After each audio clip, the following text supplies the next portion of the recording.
स्वागत है आपका अपने चैनल द स्मार्ट ज्ञान अड्डा में। जी हाँ फ्रेंड, पटना हाई कोर्ट के जजमेंट के बाद पत्रांक 3938 जारी किया गया है, यानी प्रमोशन हेतु पत्र जारी किया गया है। पूर्व में भी किए गए थे और अभी हाल फिलहाल में कल 9 तारीख को भी जजमेंट आया है। तो प्रधान शिक्षक बने या ले प्रमोशन, किन शिक्षकों को क्या बेहतर होगा, आज के अंक में इसी पर चर्चा होगा। कौन से शिक्षक को प्रमोशन बेहतर होना चाहिए और किस शिक्षक के लिए प्रधान शिक्षक ज्वाइन करना बेहतर होगा, क्योंकि प्रधान शिक्षक में भी जो खबरें निकल करके आ रही है, चॉइस पोस्टिंग दिया जा रहा है। सरकार का जो अकड़ था वो अब नरम पड़ गया है और अब जो अपने पुराने ढर्रे पर यानी कि घर के निकट या आवास के निकट दे करके वो शिक्षकों का विश्वास जीतना चाहती है। तो वर्तमान परिप्रेक्ष्य में सभी पहलुओं को देखेंगे, एक पहलू नहीं, क्या कुछ कैसे कैसे घटनाक्रम चल रहा है, क्या सरकार को लॉस है, क्या हानि है, विभिन्न परिप्रेक्ष्यों को देखेंगे और आपके महत्वपूर्ण सुझाव को कमेंट की में भी जरूरत होगी।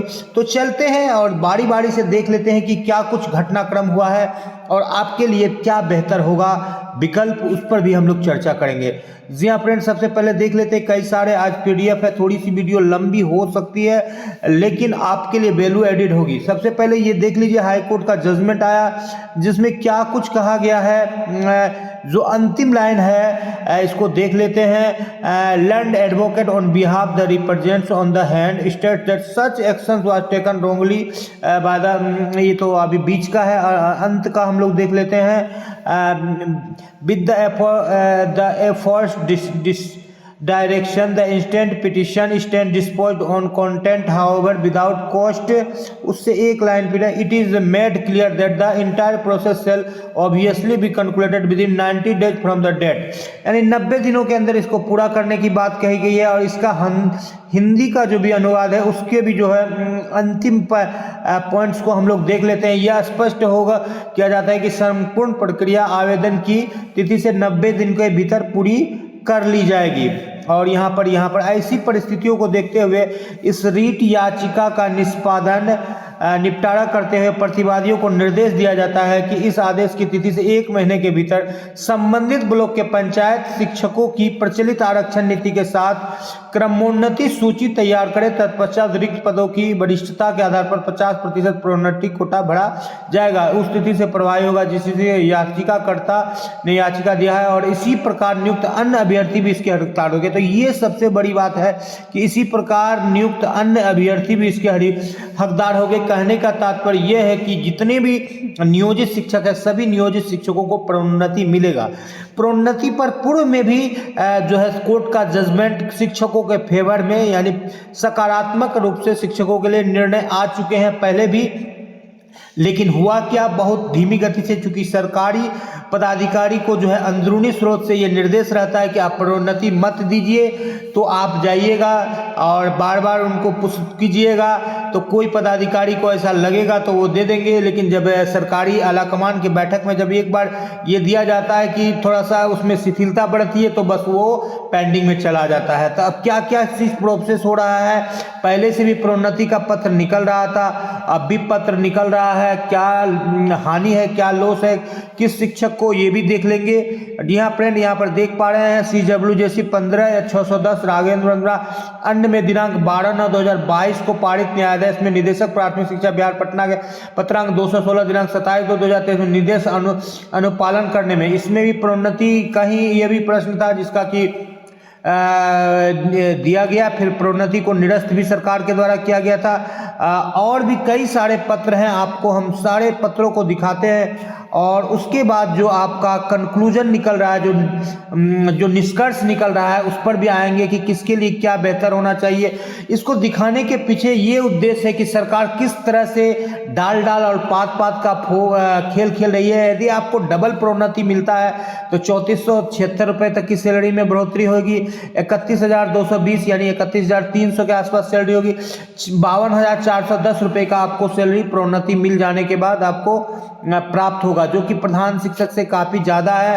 और भी कई बातें हैं प्रधान शिक्षक को लेकर के, उसको भी कहा जाएगा, किया जाएगा कि प्रधान शिक्षक बनना सिर्फ प्रधान शिक्षक बनने से नहीं होगा, क्योंकि प्रधान शिक्षक वही लोग बनेंगे जिनकी सैलरी कम है। कौन लोगों के लिए बनना बेहतर होगा और कौन लोगों के लिए यह विकल्प सही नहीं है, क्योंकि सरकार जो है कई तरह के पेज फंसा करके रखी है। उन पेज को भी हम लोग देखेंगे, थोड़ा सा क्षमा चाहेंगे। फिर जो है अब जो है अंतिम स्लाइड के पेज पर जाते हैं। इसमें 34 पेज है जो कि आपको पूरी तरह से क्लियर कर देगा कि किस तरह से। यहाँ पर देखो, दर्जनों जिलों से निकला प्रमोशन का पटना हाईकोर्ट के आदेश का नहीं हो रहा पालन। पूर्व में भी प्रमोशन का पत्र निकला था लेकिन पालन नहीं हो रहा। प्रत्येक जिले से 6000 प्लस कुल 2 लाख शिक्षकों को मिलेगा प्रमोशन। 7 दिनों का भी कई जगह टाइमलाइन दिया। 2 लाख तक एरियर, कुल 15 लाख अरब बचाना चाहती है सरकार। यदि प्रमोशन की बात करें मोटा मोटी, जिसका कैलकुलेशन द स्मार्ट ज्ञान अड्डा ने आपको दिया था, तो लगभग 15 अरब का मिलेगा।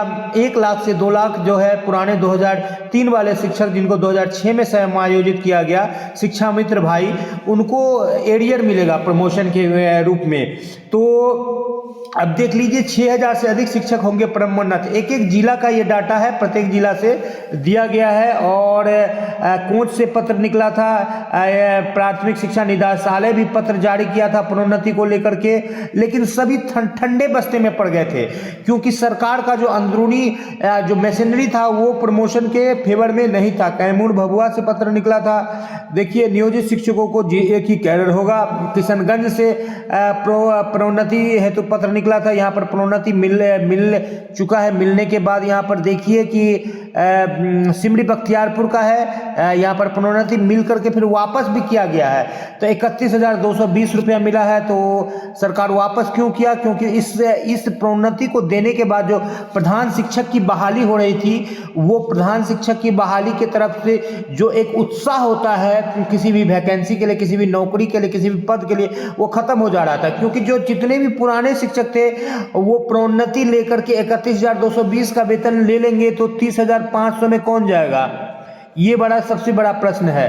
तो ये आपके प्रश्न का भी उत्तर है। यदि आपने प्रोन्नति ले लिया है या वर्तमान में आपका वेतन चला गया है, अभी जो 30,420 था जो कि 31,000 क्रॉस कर गया है बिना प्रोन्नति के, प्रोन्नति वाले को 33,000 तक वेतन चला गया है। तो यदि आपका वेतन प्रधान शिक्षक के मूल वेतन से अधिक है, यानी 30,500 से अधिक है, तो बिल्कुल आप ज्वाइन नहीं कीजिए। आप उसी शर्त पर ज्वाइन कर सकते हैं कि जब आप बहुत एडवर्स कंडीशन में, यानी कि बहुत टफ सिचुएशन में नौकरी कर रहे हैं, या आपको घर के आसपास पोस्टिंग मिल रहा है तो जाइए। यदि आप घर के आसपास हैं तो आपके लिए कम सैलरी में जाना कहीं से भी सही नहीं है। 1 रुपया भी कम सैलरी मिल रहा है तो मत जाइए, या 1% भी सुविधा कम मिल रहा है तो मत जाइए। यहाँ पर 2 बातें हैं, एक सैलरी और एक सुविधा। एक सैलरी और एक सुविधा, ठीक है। सैलरी और सुविधा दोनों पर हम लोग को ध्यान देना है। यानी कि अब जो नौकरी है उस नौकरी में जो है लापरवाही, या नौकरी को पहले जो है मैनुअली सारे काम होते थे, अटेंडेंस से लेके, तो आपको कोई दिक्कत नहीं होती थी। कभी गए कभी नहीं गए, दिक्कत हुई तो मैनेज हो गया। लेकिन अब तो वैसी बात नहीं है। आपके सेल्फी के द्वारा अटेंडेंस बन रहा है और रेंडमली भी आपसे अटेंडेंस लिया जाएगा। उसका भी तैयारी चल रहा है। मिड टर्म में 100-100, 200 या 500 विद्यालयों को सेलेक्ट करके एक एक जिला से लिया जाएगा। तो सैलरी जिन शिक्षकों का घट रहा है, जो पुराने 2003 वाले हैं, जो 6 में समायोजित हुए, 7, 8, 9, 10, इन सारे शिक्षकों का जिनका सैलरी घट रहा है, उनको कतई प्रधान शिक्षक ज्वाइन नहीं करना चाहिए। वो तभी ज्वाइन करे जबकि वो विपरीत परिस्थितियों में कर रहे हैं और घर के निकट जा रहे हैं। सिर्फ और सिर्फ उनको बीपीएससी का एक ठप्पा मिलेगा। इसके अलावा यदि सैलरी कम मिल रही है तो कोई आपको लाभ नहीं है। जिन शिक्षकों को प्रोन्नति मिल गया है वो बिल्कुल ज्वाइन नहीं करें, क्योंकि प्रोन्नति के बाद उनका सैलरी बढ़ गया। प्रधान शिक्षक में कब सैलरी रिवाइज होगा, नहीं होगा, क्योंकि सरकार के पास कब क्या होगा इसका कहना मुश्किल है। तो वो डिसीजन आपका बेहतर रहेगा। अब बात कर लेते हैं ऐसे शिक्षक जो 2014-15 के बाद ज्वाइन किए हैं। किशनगंज से देखिए 10/3/2023 को ही पत्र निकला था। ये यहाँ पर देख लीजिए, प्रशिक्षण प्राप्त बेसिक ग्रेड के 12 वर्ष की सेवा का उन्नयन के संबंध में, ये सारे सब ठंडा बस्ते में चला गया। क्यों चला गया? 23 से फिर 24 में हाईकोर्ट के आदेश के बाद नहीं मिल रही है प्रोन्नति। ये पूर्व का समाचार है। पहले भी जजमेंट दिया गया था। पटना हाईकोर्ट द्वारा पारित आदेश के आलोक में प्रोन्नति देने के लिए कई बार पत्र लिखा गया। इसके बावजूद सरकार की ओर से अब तक कोई ठोस कार्रवाई नहीं की गई। तो ये क्यों नहीं की गई? कोई कार्रवाई करना हो तो संडे को भी पत्र निकलता है, लेकिन यहाँ पर जो है आपको प्रोन्नति देने पर जो सरकार का जो सिस्टम चल रहा था, कम वेतन में प्रधान अध्यापक प्रधान शिक्षक की बहाली का जो सिस्टम चल रहा है, शोषण का जो सिस्टम चल रहा है, 9300 के स्केल के जगह में जो ये मनगढ़ंत स्केल देने का जो सिस्टम चल रहा है, ये तो फ्लॉप हो जाएगा प्रोन्नति मिलने पर, और फ्लॉप होगा ही होगा। अन्यथा की स्थिति में प्रधान शिक्षक के मूल वेतन को, प्रधानाध्यापक के मूल वेतन को हर हाल में सरकार को बढ़ाना पड़ेगा। वो भी विसंगतिपूर्ण है, वो भी वेतन सही नहीं है, क्योंकि जब जिस पोस्ट के लिए आप एग्जाम दे रहे हैं, पास कर रहे हैं, और उससे ज्यादा वेतन आप अभी ले रहे हैं। 2021 के लिए ठीक था, कम से कम 3 इंक्रीमेंट, यानी कि 3 इंक्रीमेंट मतलब लगभग 3000, तो 30.5 से 33.5, यानी कि वो 35,000 उसके लिए बेस्ट है, क्योंकि अभी भी 6 महीना साल भर उसमें लगेगा। 2025 भी घुस जाएगा, 4 इंक्रीमेंट हो जाएगा 21 से, तो उतना वेतन 35,000 होना ही होना है हर हाल में। लेकिन उसके लिए एक प्रोसेस है, और प्रोसेस में विलंब भी होगा।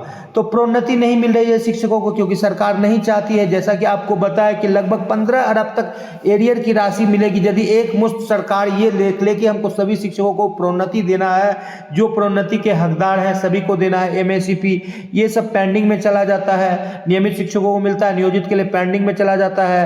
तो ये सारे, तो एक यदि सरकार सोच ले कि प्रोन्नति देना है सभी शिक्षकों को, तो लगभग 15 अरब की राशि उसकी जाएगी, और वो 1 से 2 महीने में सभी शिक्षकों को प्रोन्नति दे देगा। लेकिन सरकार चाहती नहीं है प्रोन्नति देना। यहाँ पर जो राइट टू एजुकेशन है, जो कि हेडमास्टर नियमित चाहिए, तो कम पैसे में कैसे नियमित हेडमास्टर बनेगा? सारे क्राइटेरिया को फुलफिल करते हुए तो निकाल दिया एक वैकेंसी, और सैलरी पहले से ही शोषणकारी जो है सैलरी है, कम सैलरी है, तो कम सैलरी से लोग को थोड़ा सा भी ज़्यादा मिल रहा है, तो सोच रहा है कि जब हमको कोई ऑप्शन नहीं है दूसरे विभाग में, हम जान कई सारे नियोजित शिक्षक बड़े पदों पर जो है सिलेक्ट हो रहे हैं, तो जिनके पास ऑप्शन नहीं है, या तो उम्र खत्म हो गया या सामर्थ्य नहीं है, तो वो सोचते हैं चलो जो मिल जाए कर लेते हैं, क्योंकि हमारे पास ऑप्शन नहीं है। कोई 1 to 5 में टैलेंटेड है, या 6 to 8 में उनके पास B.Ed नहीं है तो ऊपर नहीं जा सकता, या उम्र खत्म हो गया तो बड़ा वैकेंसी का तैयारी नहीं कर सकता। तो इस तरह से उनको समझौतावादी रुख अपनाना पड़ रहा है, जिसका नतीजा यह है कि सरकार इतने कम सैलरी में BPSC से बहाली कर रही है 30,500, जो कि एक चपरासी वाला स्केल है, और प्रोन्नति को रोके रखी है कि 15 अरब जो कि प्रोन्नति में एरियर की राशि शिक्षक सरकार के पास अभी पाएंगे, बकाया है, उसी राशि से वो 2-3 साल जो है चला लेगी प्रधान शिक्षक के सभी शिक्षकों को। तो ये रास्ता अपनाएगी जिसमें बचत है, तो क्यों प्रोन्नति देगी? क्यों नहीं प्रोन्नति को रोक करके रखेगी? कई बार जो है प्रावधान किया गया है प्रोन्नति को लेकर के, लेकिन उसका कोई ज्यादा आउटपुट नहीं दिया गया। यहाँ पर भी देखिए लखीसराय से नियोजित शिक्षकों को कालबद्ध प्रोन्नति देने के लिए पत्र निकाल करके सो जाते थे, और यहाँ तक कि बाद में जैसे बख्तियारपुर में उसको डिस्पोज भी कर दिया गया कि नहीं, इसको निरस्त किया जाए, और एक बार निरस्तीकरण का भी पत्र निकला था, जबकि हाईकोर्ट का जजमेंट है पहले का भी और अभी का भी। तो फिर सरकार ने कैसे निरस्त किया? निरस्त तो करना नहीं चाहिए प्रोन्नति को। तो इस स्थिति में 2014 के बाद के जो शिक्षक है उनका सैलरी चूंकि हेडमास्टरी से कम है, तो यदि आप घर के आसपास नौकरी कर रहे हैं और आसपास आपके रनिंग डिस्टेंस में, यानी जहां आप आसानी से जा के कर सकते हैं, उतना दूर में मिलता है, तो आप ज्वाइन कर सकते हैं, क्योंकि आपकी सैलरी 1000-2000 बढ़ रही है। सैलरी नहीं बढ़ने की स्थिति में आपको भी जाना बिल्कुल गलत है द स्मार्ट ज्ञान अड्डा की तरफ से। और सैलरी यदि बढ़ रही है 1000-2000, तो BPSC का आपको ठप्पा लगेगा, राज्यकर्मी का दर्जा मिलेगा, तो नियमित का कम से कम एक स्लॉट पकड़ेंगे तो आगे फ्यूचर में कुछ लाभ मिल सकते हैं। तो आप 14 या 13-14 के बाद के जितने भी शिक्षक हैं वो प्रधान शिक्षक में जा सकते हैं। यहाँ भी एक लोचा है स्नातक ग्रेड और बेसिक ग्रेड। स्नातक ग्रेड के शिक्षकों को जाना ज़्यादा उचित नहीं बन रहा है, लेकिन अभी जो दुनिया है भौतिकवादी है, यदि सैलरी आपकी बढ़ रही है तो आप जा सकते हैं, और आपको अच्छा जगह में पोस्टिंग नहीं है और घर के आसपास आपको मिल रहा है तो जाइए। यदि दुर्गम जगह में आपको भेजा जा रहा है, हार्ड टू रीच एरिया में आप जा रहे हैं, तो बिल्कुल आप नहीं जाइए, क्योंकि फिर जो है यहाँ पर धोखा किया गया है। 6 to 8 वाले शिक्षकों के साथ भी वही 8 साल का अनुभव, 1 to 5 वाले के लिए भी वही 8 साल का अनुभव। यदि कोई पीजी होल्डर है तो भी उतना में ही जाएंगे, कोई इंटर पास जस्ट किए हैं और 8 साल का अनुभव है तो भी उतना में ही जाएंगे। तो ये सही नहीं है सरकार का जो नियम लगाया गया है। इस नियम का भी जो है कोर्ट में लोग जाएंगे इसको भी लेकर के, वो तो बाद की बात होगी। लेकिन स्नातक ग्रेड शिक्षक को जो है वो 1 to 5 में जाने से कहीं ना कहीं उनको प्रोन्नति के जगह पर अवनति होगा, उनका डिमोशन होगा, ऐसा भी प्रतीत हो रहा है। तो इस बाबत जो है निश्चित रूप से जो है हाई कोर्ट में बिल्कुल याचिका दायर की जाएगी और इसका फलाफल भी बिल्कुल सकारात्मक रूप से देखने को मिलेगा। ये तो बाद की बात होगी। फिलहाल अभी जो है सबसे ज़्यादा क्षति जो स्नातक ग्रेड 6 to 8 के शिक्षक है उनको हो रही है। यहाँ पर भी सरकार ने ऊपर वाला यदि स्नातक ग्रेड को वरीयता देती तो फिर उनको हाई स्कूल वाला 35,000 वाला जो वेतन है उनको देना पड़ता। तो यहाँ तो सबसे ज़्यादा जो है शोषण स्नातक ग्रेड के शिक्षकों का हो रहा है। उनको वो तो 5 साल में खुद प्रोन्नति के हकदार थे, जो 13 में ज्वाइन किए हैं वो 18 में उनको प्रोन्नति मिल जाता। उस रास्ते से यदि वो जाते हैं तो उनके लिए बेहतर विकल्प है, वहाँ से एरियर मिलेगा लगभग 1 लाख रुपए का। लेकिन ऐसे शिक्षक जिनकी सेवाकालीन प्रशिक्षण हुई है, जिनको कि विरमण तिथि से ग्रेड पे का लाभ मिला गया है, 1, 2, 3 इंक्रीमेंट का लाभ मिलेगा, जिसके लिए पत्र भी निकल रहा है विभिन्न जिलों से। ऐसे शिक्षक जिनका जनवरी 19 में रिजल्ट है, उनकी सैलरी में 1,000-2,000 की बढ़ोतरी होगी, तो उनको प्रधान शिक्षक ज्वाइन कर लेना चाहिए, क्योंकि घर के आसपास यदि मिले तो, और यदि घर से दूर जाना पड़ रहा है उनको भी तो वो भी नहीं है। देखिए सभी जिलों से पत्र निकला है, बेगूसराय है, मधेपुरा है, लेकिन क्या हुआ, इस सब सारे नेम वाइज भी पत्र निकला, लेकिन इन सारे पत्रों का क्या हश्र हुआ कि कुछ नहीं, सरकार उदासीन थी इसके प्रति, क्योंकि सरकार जो है पैसे के बचाना चाहती थी एरियर को, इसी लेकर के। तो आपको बस मोटा मोटी यही है कि आपकी यदि सैलरी बढ़ रही है और आपकी यदि सुविधा मिल रही है तो आप प्रधान में जाइए, अन्यथा की स्थिति में आपके लिए प्रमोशन का विकल्प ही बेहतर है। यदि मेरी बातें आपको पसंद आ रही तो वीडियो को लाइक कर दे, चैनल पर नए हैं या अब तक सब्सक्राइब नहीं किया तो सब्सक्राइब कर ले। द स्मार्ट ज्ञान अड्डा आपका अपना चैनल है साथियों, जो आपके उज्जवल भविष्य की कामना करता है। वीडियो को शुरू से लेकर अंत तक देखने के लिए आपका बहुत बहुत धन्यवाद। आपका दिन शुभ हो। जय हिंद, जय भारत, वंदे मातरम। जी हाँ फ्रेंड,